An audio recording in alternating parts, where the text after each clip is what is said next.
Hey guys, welcome back. Today we're going to be visiting my OTG guildmate, MrNubba, as he features his Viking / Halas Barbarian theme build. Hi, MrNubba. We are looking at an extraordinary Viking / Halas theme.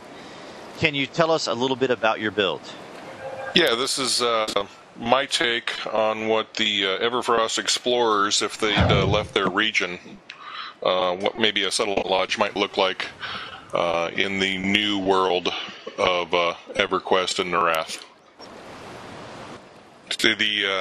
The front of my building is done. I wanted to use all the tools available to us now without getting into the super special crafting that people do with the micro voxeling. So mine are basic voxels. I have a three-dimensional carving on the wall there that the Celtic style print is in 3D. It's actually 2 or 3 tiers deep, over and under. When the spotlights are on at night, it really shows a very nice shadowed effect. I have the windows are multi-tier depth as well. They're more of a nautical theme, with the illusion of steel shutters that are being opened now that the spring air is in.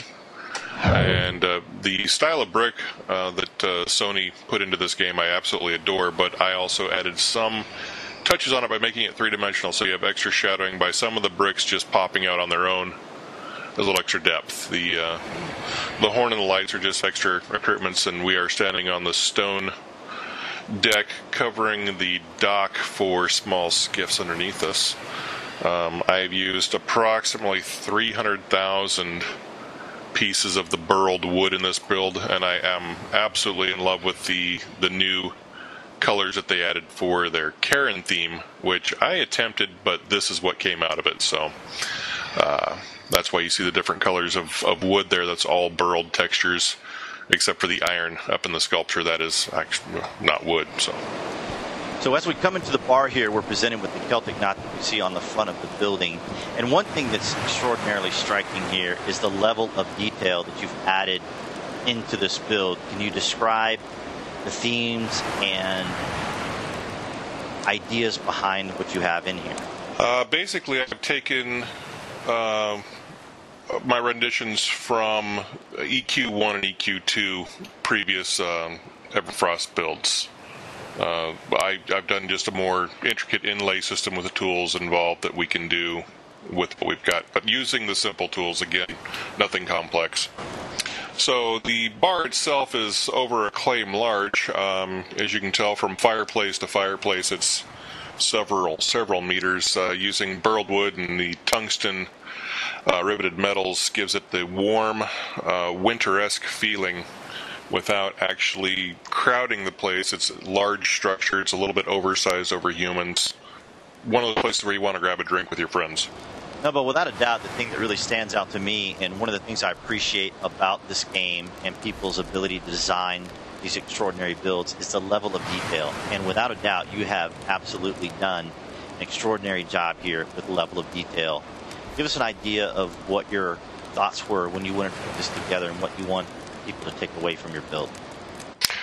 Well, this is plain and simple a ale tavern. The props that they introduced, I feel almost for this build, were just made me overly happy with actually building the bar itself. Without the mugs, the barrels, the wine casks, this would not be half the build that it is. From the bar, you go into the kitchen. The kitchen has multiple prop usage. Sony loves props on props, so this is actually part of a fireplace. It's this butcher block table. I've taken the bread props, everything like that, and made their boards go away, like it came out of the kiln ovens behind the wall there. It's just, like I said, when we go to another room, you'll see what the actual fireplace looks like, but it just turned out perfectly as a cooking table. Over in this corner, you'll see some storage, still under construction. There's a lot of work in progress here, but I've crafted a boiling pot for soup, and the water feature that they've added really makes that come alive a little bit. And then, of course, the meat's on the spit being cooked, waiting for somebody to come in and order it. From the upstairs, if you want to follow me downstairs to the bathhouse, this is where the kitchen prop counter has actually been designed from the fireplace as it goes through the ceiling access. So after a hard day in the woods, killing and plundering, you got to have somewhere to relax and clean off, and what better than a nice little man cave.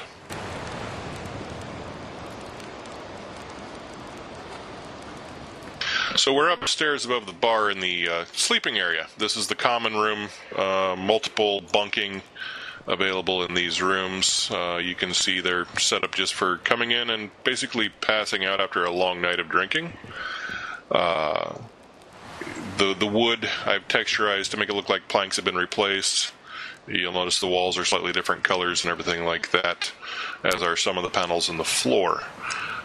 For the higher or more prestigious guests, we do have the private room with its own fireplace and a couple of beds and a small seating area for that with a door that closes. And then, as in all fantasy taverns, somewhere there's always a private back room for meetings. That's what we have on this side here. Servers can come up and take care of their guests, and the guests can have a private meeting without the riffraff from downstairs. But again, mostly sleeping areas. So poor people sleep under the stairs, and less poor. Just depends on how many of you are in your party or whatever. So there's, like I said, just multiple sleeping areas. Nothing exotic. Over here we have the innkeeper's, or the tavern owner's suite, his private room, so it's a little bit different. He's got his own fireplace and seating area. Some of the props from the game are in here for storage as well. Coming around the corner from this little public area is the bedroom. Still under work. Like I said, there's a lot of things that I have to do yet, but it's coming along. So they've got their private master bedroom, books for reading and everything like that, and actually that guy opens up right there because you have to have a secret place to hide your safe and your storage valuables.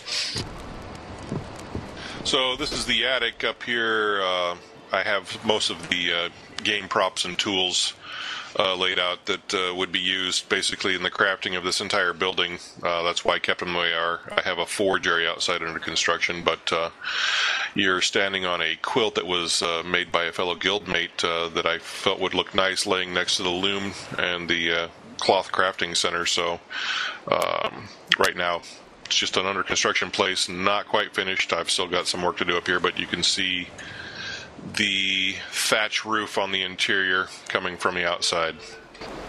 As we leave the kitchen up through the cellar entrance here with the storm doors, you turn around and face the back of the building. You can see where the kiln is for crafting of liquors and ales, going up through the finishing. Like I said, the roof is still under work. It's a bigger progress than I thought it would be.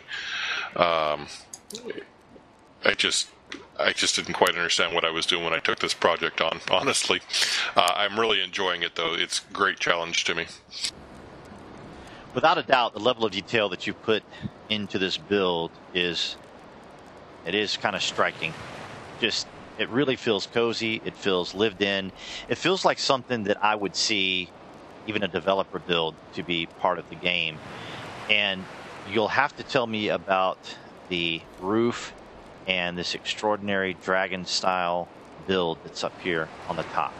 The center beam going across on both frames of the thatched roof, it's really the Scandinavian theme design, keeping with the Nordic tradition and EverQuest, the Everfrost setting. So using the multiple woods and metals gives it the feeling of a sea dragon swimming through the waves. The textures really make it pop. The lighting on this whole build, you can come back at any time of the day and see something different just from the shadow and light play. That's what makes this build as nice as it really is. Now, what's a tavern hotel without a forge area to craft and fix your wagons and stuff like that? So again, under construction, the smithy area here with the outdoor tools, props from the game. Still trying to figure out what to do with that ultra high-tech forge, but I need to have something to craft my stuff. But for aesthetics, I do have the simpler styles going on out here, and it'll have a roof laid here soon. But until then, the weather's nice, so nobody's complaining. If you don't have wagons or horses, the only other way you come in this bay is by boat. And you can see we've got a small 3-skiff lineup here for the avid fisherman and adventurer. Some tack on the wall, fishing nets, supplies on the docks. What a better way to come in and leave than through your own private marina. Okay, Nubba, as we wrap this up, where can people find this wonderful build? I'm located on Confidence Timber in the northeast corner of the map. You can also find me in the gallery under Nubba or under tagged OTG, Barbarian, and Lodge. I hope everyone enjoyed this visit as much as I did. MrNubba has done a fantastic job. I'd like to let everyone know that I recently started a Twitch channel where I'll be covering various games as well as hosting some of my fellow insiders. Be sure to check out that link to my Twitch channel in the published section below. As always, I appreciate all the likes, subs, and comments you guys provide. It's greatly appreciated.